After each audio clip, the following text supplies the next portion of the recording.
दीनानाथ रुग्णालय गर्भवती मृत्यू प्रकरणात आरोप असलेले डॉक्टर घैसास यांच्या विरुद्ध आता 2 मेडिकल संघटना आमने-सामने आल्यात। गर्भवती महिलेवर उपचार करणाऱ्या डॉक्टर घैसास यांना महाराष्ट्र वैद्यकीय परिषदेने नोटीस बजावली आहे। तर या नोटीसीवर इंडियन मेडिकल असोसिएशनने आक्षेप नोंदवलाय।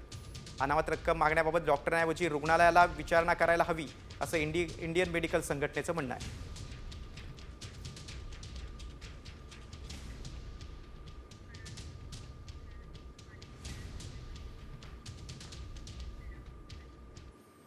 आणि आता आपण राज्यभरातल्या बातम्यांचा वेगवान आढावा घेऊया टॉप 5 मधनं। सरपंच संतोष देशमुख हत्या प्रकरणातील मुख्य आरोपी वाल्मिक कराड याचा एन्काउंटर करण्याची ऑफर मला मिळाली होती असा दावा बीडचे निलंबित पोलीस अधिकारी रणजित कासलेंनी केलाय। वाल्मिक कराडच्या बोगस एन्काउंटरसाठी आपल्याला 5 ते 10 कोटींपासून 50 कोटींची ऑफर होती असं देखील कासलेंनी म्हटलेलं आहे।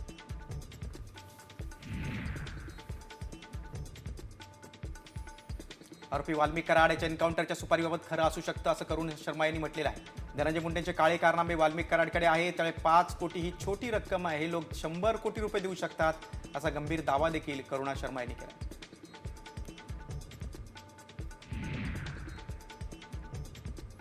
सामाजिक कार्यकर्त्या अंजली दमानिया यांनी कासले यांच्यावर टीका केली। कासले हा माणूस अतिशय विक्षिप्त आहे, हा माणूस सायबर विभागात आहे। सायबर विभागातील अधिकाऱ्याला कधीच कोणी एन्काउंटर करायला सांगत नाही, फक्त प्रसिद्धीसाठी हे केलं जातं अशी टीका दमानिया यांनी केली।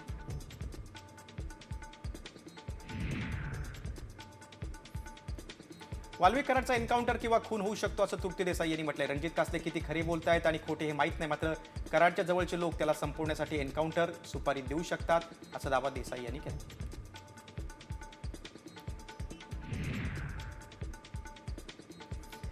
निलंबित पोलीस उपनिरीक्षक रणजित कासले याच्यावरती कुठलीही प्रतिक्रिया देणार नाही असं ऑफ द रेकॉर्ड पोलीस अधीक्षक नवनीत कावत यांनी सांगितलं।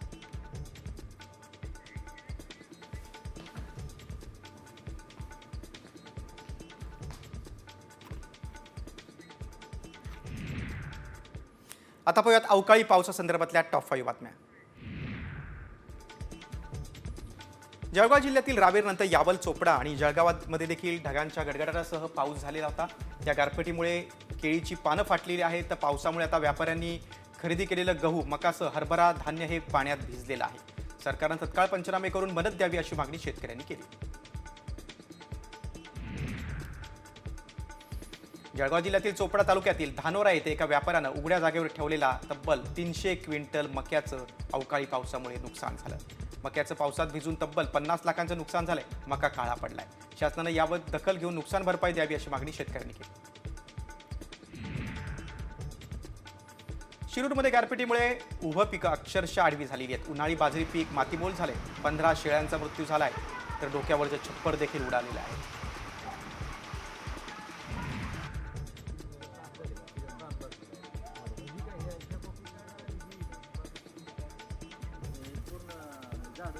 अहिल्यानगरच्या श्रीगोंदामध्ये वादळी वाऱ्यामुळे द्राक्ष उत्पादक शेतकऱ्यांचं नुकसान झालंय। अचानक आलेल्या या पावसामुळे शेतकऱ्यांना मोठा फटका बसला। 10 एकर द्राक्ष शेती आणि 10 एकरवरच्या द्राक्ष शेतीचं नुकसान झालेलं आहे, त्यामुळे शेतकरी वर्ग हतबल झालाय।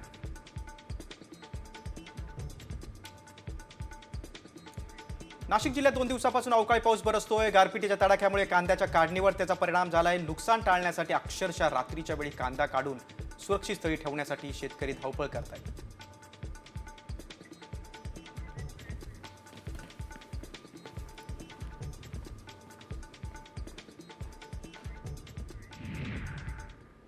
आता पाहूयात मराठवाड्यातील टॉप 5 बातम्या। बीडमध्ये गॅस सिलेंडर वाहतूक करणारा टेम्पो अतिवेगात चालवणाऱ्या ड्रायव्हरला जमावानं चोप दिलाय। ड्रायव्हरला थांबवलं असता तो दारूच्या नशेत असल्याचं लक्षात आलं। त्याचा जाब विचारला असता तुझ्या सकट 4-5 जणांना उडवतो असं त्यानं म्हणताच उपस्थित असलेल्या लोकांनी त्याला चांगला चोप दिला।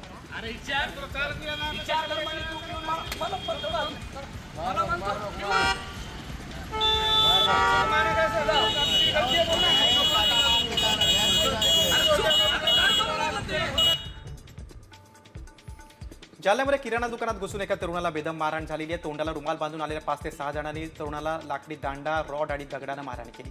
या प्रकरणी जालना पोलीस ठाण्यात गुन्हा दाखल झालेला आहे।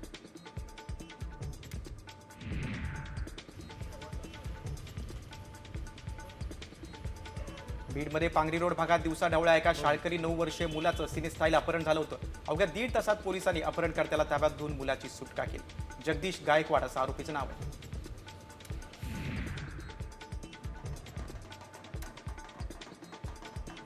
भाजपचे आमदार सुरेश धस यांनी आष्टी तालुक्यातील वाळूंज येथे भैरवनाथ यात्रेत लेझीम खेळण्याचा आनंद लुटला. तसंच त्यांनी ढोल देखील वाजवला. आमदार सुरेश धस यांचं भैरवनाथ ग्रामदैवत आहे. पालखी सोहळ्यात धस सहभागी झाले होते.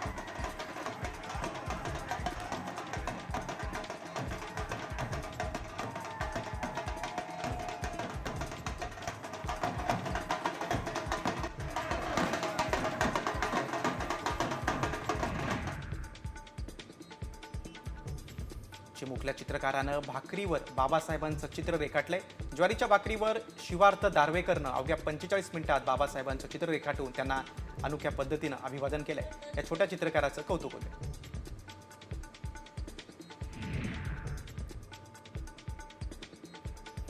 बीडच्या बेलेश्वर यात्रा महोत्सवानिमित्त बेलवाडी गावात भव्य बैलगाडा शर्यतीचं आयोजन केलं होतं. मराठवाड्यासह पश्चिम महाराष्ट्रातील बैलगाडा स्पर्धकांनी यावेळी सहभाग घेतला.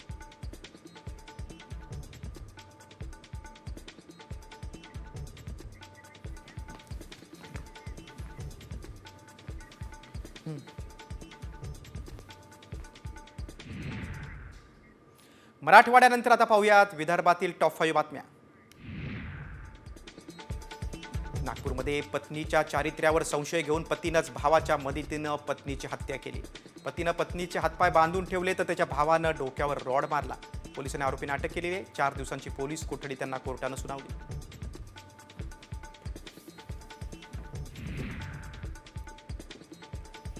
भंडारा जिल्ह्यातील गोसेखुर्द प्रकल्प चंद्रपूर आणि गडचिरोलीकरांची तहान भागवणार आहे. वैनगंगा नदी कोरडी पडल्यानं दोन्ही जिल्ह्यात जलसंकट उभं राहिलंय. या पार्श्वभूमीवर रात्री गोसेखुर्द प्रकल्पातून 40 क्युसेक पाण्याचा विसर्ग सुरू करण्यात आलाय.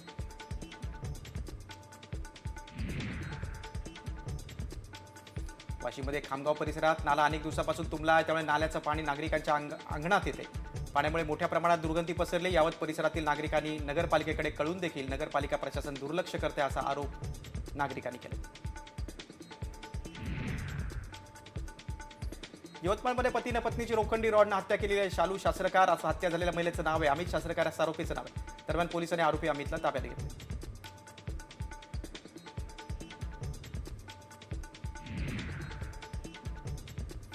नागपूरच्या बाबासाहेब आंबेडकर स्मारकात नागरिकांनी गर्दी केली. यावेळी अनुयायांनी स्मारकातील ग्रंथालयात पुस्तके वाचण्याचा आनंद लुटला. तसंच संग्रहालयात भीमराव ते महामानव बाबासाहेब आंबेडकर असा जीवन प्रवास उलगडणारे दुर्मिळ छायाचित्र पाहण्यासाठी गर्दी केली.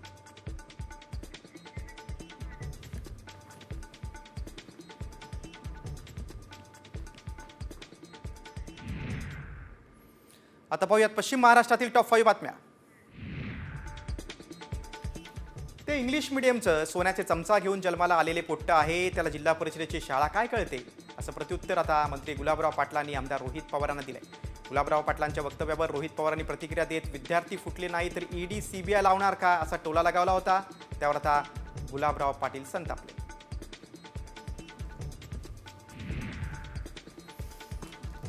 सांगलीच्या मिरजमध्ये काँग्रेसला खिंडार पडलंय. अनेक आजीमाजी सरपंचांसह शेकडो कार्यकर्त्यांनी काँग्रेसची साथ सोडली. या सर्व काँग्रेसच्या पदाधिकाऱ्यांनी जनसुराज्य शक्ती पक्षात प्रवेश केलेला आहे. त्यामुळे मिरजमधील काँग्रेसची ताकद कमी झाली. सांगलीच्या कृष्णा नदीपात्रात पोहायला गेलेल्या जलतरणपटूवर मगरीनं हल्ला केलाय. सांगलीवाडीच्या बाजूने पोहत असताना मगरीनं हल्ला केला. यावेळी मोठ्या धाडसानं सावंत यांनी मगरीच्या तावडीतून सुटका करून घेतली.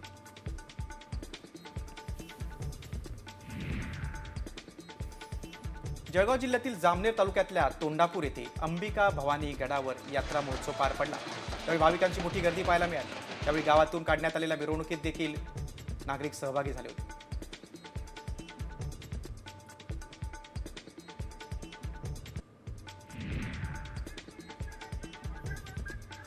मंत्री गिरीश महाजनांनी चक्क ट्रॅक्टरचं स्टिअरिंग हातात घेतलं. डॉक्टर बाबासाहेब आंबेडकर यांची प्रतिमा असलेला ट्रॅक्टर महाजनांनी चालवलाय. सुरुवातीला त्यांनी आंबेडकर यांच्या पुतळ्याला पुष्पहार अर्पण करून अभिवादन केलं आणि त्यानंतर मिरवणुकीच्या ट्रॅक्टरचं सारथ्य केलं.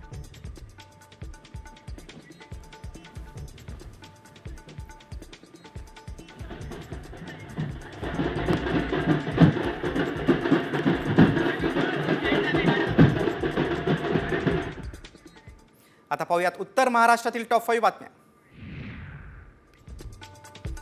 नंदुरबारच्या नवापूर तालुक्यातील बंधारे येथे आदिवासी आश्रमशाळेत मधमाशांनी हल्ला केला. या 13 विद्यार्थी जखमी झालेत. काहींना उलट्या आणि मळमळचा त्रास जाणवत होता. शाळेतील मैदानात विद्यार्थी खेळत होते, त्याचवेळी मधमाशांच्या थव्यानं हल्ला केला.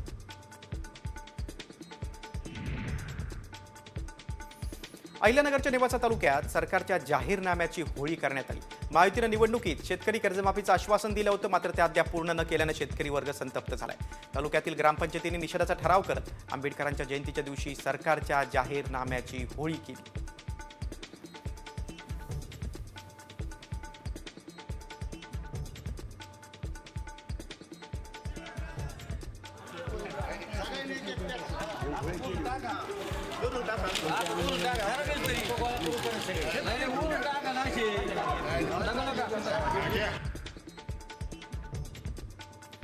धुळे जिल्ह्यात बनावट तसंच दुबार रेशन कार्ड शोधण्याची मोहीम जिल्हा पुरवठा विभागानं हाती घेतली. यासाठी 31 मे पर्यंत शोध मोहीम राबवण्यात येत असल्याची माहिती जिल्हा पुरवठा अधिकाऱ्यांनी दिली.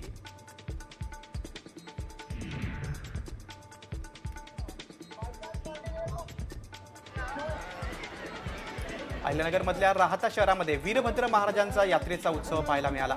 बगाडाला लटकत हजारो भाविकांनी नवस्फूर्ती केली. पालकमंत्री विखे पाटलांनी देखील यात्रेचा आनंद लुटला.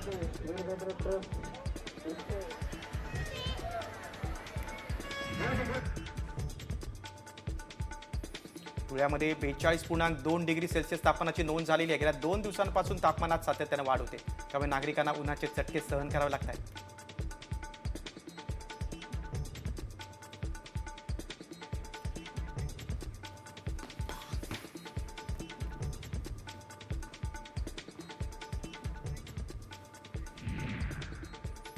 आता पाहूयात कोकणातील टॉप 5 बातम्या. खासदार सुनील तटकरे आणि मंत्री भरत गोगावले 10 महिन्यानंतर एकाच व्यासपीठावर आले. माणगाव इथल्या यादव गवळी समाजाच्या नूतन इमारतीच्या भूमिपूजन कार्यक्रमात दोन्ही नेते एकत्र आले होते. त्यावेळी दोघांमध्ये चांगली जुगलबंदी रंगली.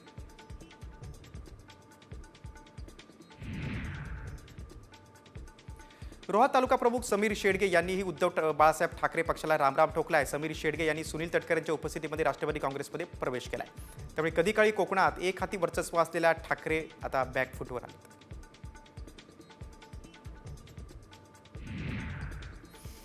मालवणच्या राजकोट किल्ल्यावर छत्रपती शिवाजी महाराजांचा पुतळा बसवण्याचं काम अंतिम टप्प्यात आलंय.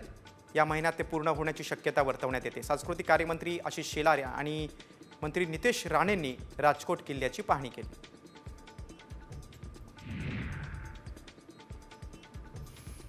ग्राहकांना आता कॅनिंग केलेला अस्सल हापूस मिळणार आहे. हापूस आंबा बाहेरून चांगला दिसत असला तरी काही वेळा तो आतून डागाळलेला असतो. मात्र आता देवगड तालुका आंबा उत्पादक सहकारी संस्था हे जामसंड यांच्याकडून आंबा कॅनिंग करून देण्याची सुविधा उपलब्ध करून देण्यात आली.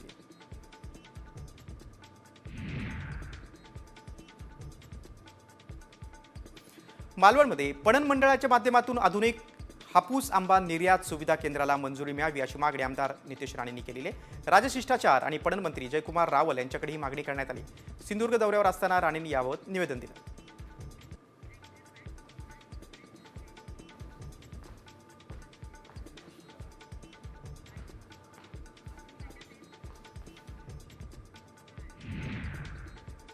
आता पाहूयात आपण डॉक्टर बाबासाहेब आंबेडकर जयंतीनिमित्तच्या काही बातम्या. हिंगोलीतील कळमनुरीमध्ये आमदार संतोष बांगर यांनी आंबेडकरांच्या जयंतीनिमित्त अभिवादन केलं. कार्यक्रमात त्यांनी एक भीमगीत देखील गायलं. गाणं गात त्यांनी उपस्थितांची मनं जिंकली. तसंच हा व्हिडिओ आता सोशल मीडियावर व्हायरल होतोय. कमी नाही लोटाला माझ्या भीमाची पुण्याई अंगठी सोन्याची बोटाला ओके लोटाला आता कमी नाही लोटाला माझ्या भीमाची पुण्याई अंगठी सोन्याची बोटाला जवा तरसलो आम्ही.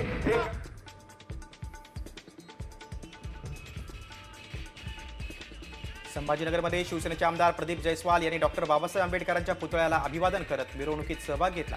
मिरवणुकीत त्यांनी गाण्यावर ठेका धरत सर्वांचं लक्ष वेधून घेतलं. आमदारांचा उत्साह पाहून उपस्थितांनी देखील त्यांच्यासोबत नाचत आनंद व्यक्त केला.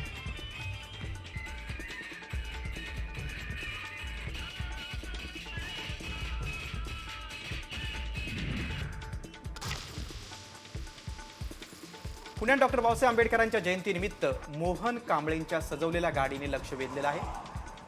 खास सजावटीमध्ये त्यांनी डॉक्टर बाबासाहेब आंबेडकरांसोबतच इतर थोर महापुरुषांची चित्र देखील लावलेली आहेत. ही सजवलेली गाडी केवळ एक शोभेची वस्तू नसून ती एक सामाजिक आणि ऐतिहासिक संदेश वाहून नेणारी चळवळ आहे, अशी प्रतिक्रिया त्यांनी दिली.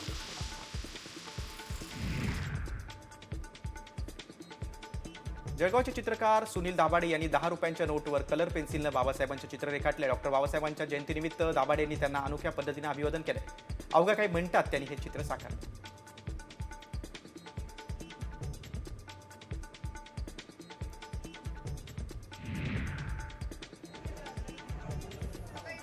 धाराशिवमध्ये फुले शाहू आंबेडकर उद्यान कृती समितीकडून बाबासाहेबांच्या जीवनावर आधारित देखावा साकारण्यात आलाय. बाबासाहेबांनी आपलं जीवन देशाच्या आणि समाजाच्या उद्धारासाठी कसं खर्च केलं याचं दर्शन देखावाच्या माध्यमातून घडतं.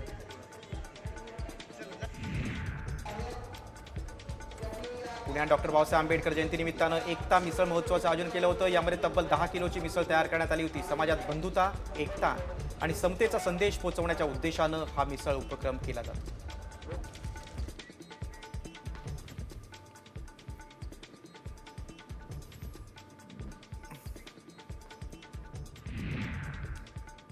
आता पाहूयात मुंबईतील टॉप 5 बातम्या.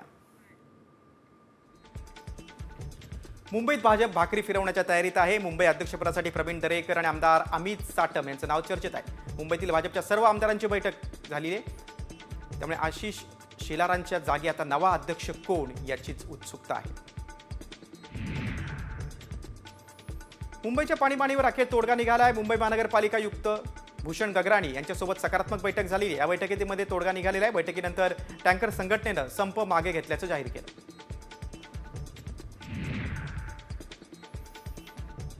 भांडूपमधील कुख्यात गुंडानं केलेल्या गुन्ह्याची कलम लिहिलेला केक कापून वाढदिवस साजरा केला. झिया अन्सारी असं गुंडाचं नाव आहे. त्याचा वाढदिवस असल्यानं त्यानं अनोखा केक कापून पुन्हा दहशत निर्माण करण्याचा प्रयत्न केलाय. पुढील गुन्हा आता काय करणार यासाठी प्रश्नार्थक चिन्ह टाकलं. याची नोंद आता पोलिसांनी घेतलेली. आता काय कडक कारवाई होते ते बघणं महत्वाचं आहे. अभिनेता सलमान खानला पुण्याला धमकी मिळालेली आहे. घरात घुसून जीवे मारण्याची धमकी देण्यात आली आहे. सलमानची कार देखील बॉम्बनं उडून देण्याची धमकी देण्यात आली आहे. गेल्या अनेक वर्षापासून सलमान खान हा बिश्नोई गँगच्या रडारवर आहे. त्यामुळे त्याच्या सुरक्षेसाठी देखील आता वाढ करण्यात आलेली आहे आणि पोलीस सतर्क झालेले आहेत.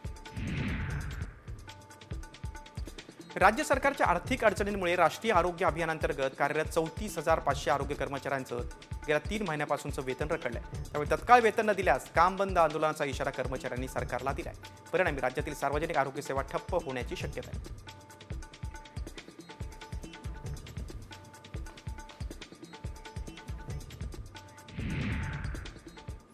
टॉप 5 नंतर आता वळूया आपण व्हायरल सत्य रिपोर्टकडे. आधार कार्डवर कर्ज मिळतं असं तुम्ही कधी ऐकलंय का हो? आधार कार्डवर स्वस्तात म्हणजे अगदी 2% व्याजानं कर्ज मिळतं असा दावा करण्यात आलेला आहे. तसा मेसेज व्हायरल होतोय. मात्र खरंच 2% व्याजानं आधार कार्डवर कर्ज मिळतंय का याची आम्ही पडताळणी केली. त्यामुळे काय सत्य समोर आलंय चला पाहूयात. सामचा हा खास रिपोर्ट. आधार कार्डवर मिळणार कर्ज. आधारवर वर्षाला 2% व्याजानं कर्ज मिळतं. काय व्हायरल मेसेज मागचं सत्य? आधार कार्डवर कर्ज मिळत असल्याचा दावा करण्यात आलाय. आधार कार्डवर कर्ज आणि ते कसं, हाच प्रश्न तुम्हाला पडला असेल. कारण आधारवर कर्ज मिळतं हे ऐकूनच आश्चर्याचा धक्का बसला. आधार कार्ड हे आता सगळ्यांकडेच असतं. जन्मलेल्या मुलापासून ते वयोवृद्धांना आता आधार कार्ड सक्तीचं केलंय. त्यामुळे हा दावा खरा आहे का? आधार कार्डवर जर कर्ज मिळवायचं असेल तर काय करावं लागतं, असे अनेक प्रश्न उपस्थित होत असल्यानं आम्ही याची सत्यता पडताळणी सुरू केली. मात्र त्याआधी मेसेजमध्ये काय दावा करण्यात आलाय पाहूया. पंतप्रधान योजनेअंतर्गत आधार कार्डवर वर्षाला 2% व्याजानं कर्ज मिळतं. केवळ तुमच्याकडे आधार कार्ड हवं, त्यावरील पत्ता, जन्मतारीख अचूक असायला हवी. हा मेसेज प्रचंड व्हायरल होतोय. कारण असं आधार कार्डवर कर्ज मिळणार असेल तर हे सगळ्यांसाठीच फायदेशीर आहे. तसं कर्ज घ्यायचं झालं तर 6 ते 8% व्याजानं मिळतं. या मेसेजमध्ये केवळ 2% व्याजानं कर्ज मिळेल असा दावा केल्यानं अनेकांनाच आश्चर्य वाटतंय. खरंच आधारवर कर्ज मिळतं का याची सत्यता जाणून घेण्यासाठी आमच्या व्हायरल सत्य टीमनं पडताळणी सुरू केली. याबाबत अधिक माहिती एक्सपर्ट्स देऊ शकतात. त्यामुळे आमच्या टीमनं एक्सपर्ट्सची भेट घेऊन त्यांना मेसेज दाखवला. कुठलं तरी बटन दाबतं, काहीतरी लिंक क्लिक होते आणि अशा गोष्टी घडतात. हे होऊ देऊ नका. CMIच्या वतीने मी आपल्या सगळ्यांना सांगू इच्छितो की आपल्या जवळपासच्या लोकांना निश्चितपणे हे सांगा की ही जाहिरात पूर्णतः खोटी आहे. अशी कुठल्याही प्रकारची योजना सध्या तरी सरकार राबवत नाही आहे. त्यामुळे आमच्या पडताळणीत काय सत्य समोर आलं पाहूया. आधार कार्डवर 2% व्याजानं कर्ज मिळतं हा दावा खोटा आहे. आधार कार्डवर कर्ज दिलं जात नाही. दिशाभूल करण्यासाठी मेसेज व्हायरल केले जातात. व्हायरल मेसेज वाचून कोणतीही लिंक ओपन करू नका. लिंक उघडल्यास तुमची फसवणूक होऊ शकते. कर्ज देण्यापेक्षा तुम्ही जर आलेली लिंक उघडून पाहिली तर तुमचीच फसवणूक होऊ शकते. त्यामुळे अशा कोणत्याही मेसेजवर विश्वास ठेवू नका. आमच्या पडताळणीत आधार कार्डवर 2% व्याजानं कर्ज मिळतं हा दावा असत्य ठरलाय. ब्युरो रिपोर्ट, साम TV.